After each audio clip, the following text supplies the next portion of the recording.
তেসরা October ERO নিয়োগ নিয়ে মুখ্য সচিবকে আপত্তি জানিয়ে নির্বাচন কমিশন চিঠি দিয়েছিল, আর এবার মুখ্য সচিবকে নির্বাচন কমিশন ফের একবার চিঠি দিয়েছে। কথা বলবো, আমাদের প্রতিনিধি রুমা পাল রয়েছেন আমাদের সঙ্গে টেলিফোন লাইনে। রুমা, কি জানানো হয়েছে এই চিঠিতে?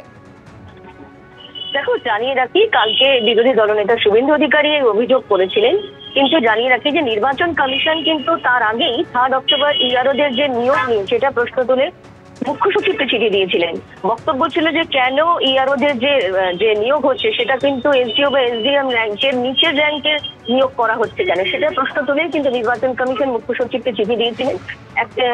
এবার যে অভিযোগ ছিল যে সাধারণত এসডিএম বা এসডিও র্যাঙ্কের যারা থাকে তাদেরকে ইআরও করতে হবে, কিন্তু দেখা যাচ্ছে যে নিচু তলার যারা অফিসার রয়েছেন তাদেরকে করা হচ্ছে। বিরোধী দলনেতা কালকে যখন সিও দপ্তরে আসেন তার বক্তব্য ছিল প্রায় 226টা এরকম ধরনের অ্যাপয়েন্টমেন্ট হয়েছে।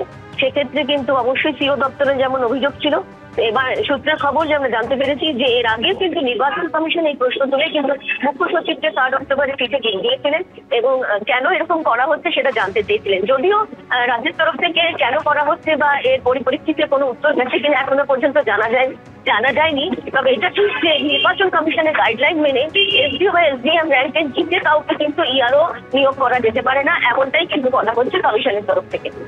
ধন্যবাদ। যদি একটা পার্টি খেলার মেলার মধ্যে চলে যায় তার পলিটিক্যাল সেন্সটা চলে যায়।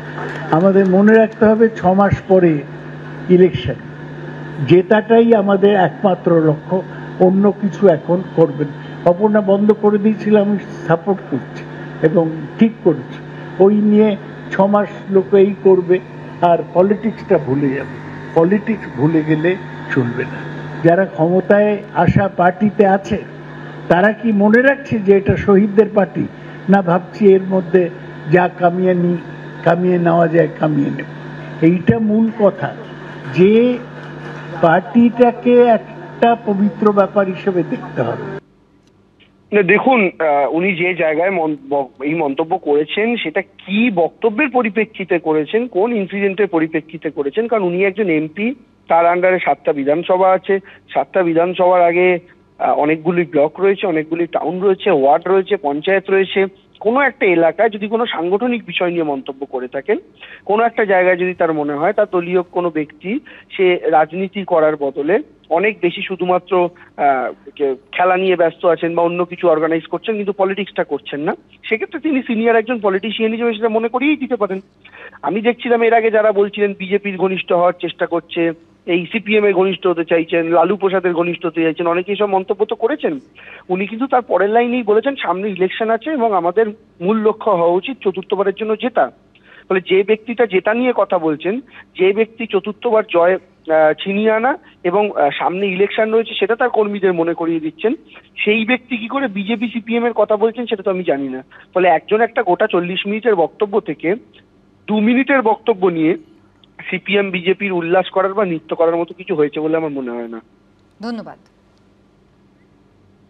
সৌগত রায়, এই প্রথম নয়, সবে পরশু দিনই কিন্তু এসআইআর এর প্রতিবাদে যখন মমতা বন্দ্যোপাধ্যায় সরব হয়েছিলেন, নবান্ন থেকে সাংবাদিকদের মুখোমুখি হয়েছিলেন, তখনও কিন্তু একেবারে উল্টো অবস্থান নিয়েছিলেন। সেদিন কি বলেছিলেন?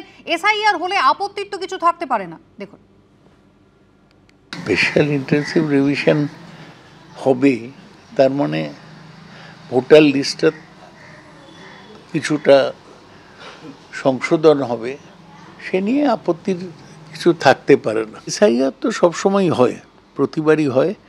নির্বাচনের আগে 6 নম্বর ফর্ম আমাদের পার্টিগুলো জমা দেয় ইনক্লুশনের জন্য, 7 নম্বর ফর্ম জমা দেওয়া হয় বাদ দেওয়ার জন্যে, আর 8 নম্বর ফর্ম কোনো শিফটিং চেঞ্জ থাকলে ঠিকানা সেটা জমা দেওয়া হয়।